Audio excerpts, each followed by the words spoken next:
इस वक्त की बड़ी खबर आपको बता दें, जो कर्नाटक में हिजाब पर तनाजा बरकरार के ताल्लुक से बता रहे हैं। आज भी चंद कॉलेजों में हुए एहतजाजी मुजाहरे। बेलगाम के विजय इंस्टीट्यूट ऑफ पैरामेडिकल में तालिबात का एहतजाज हनूज जारी है।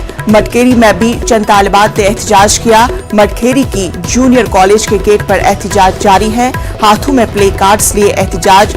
चित्रदुर्ग की SRS कॉलेज ने आज छुट्टी का ऐलान किया। हिजाब पर जारी तनाजे को देखते हुए छुट्टी का ऐलान किया गया है।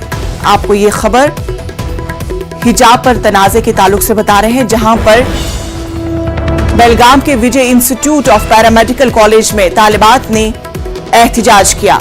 मटकेरी में भी चंद तालिबात ने एहतजाज किया। मटकेरी की जूनियर कॉलेज के गेट पर यह एहतजाजी मुजाहिरा किया गया। हाथों में प्ले कार्ड्स लिए एहतजाज। चित्रदुर्ग की SRS कॉलेज ने आज छुट्टी का ऐलान किया।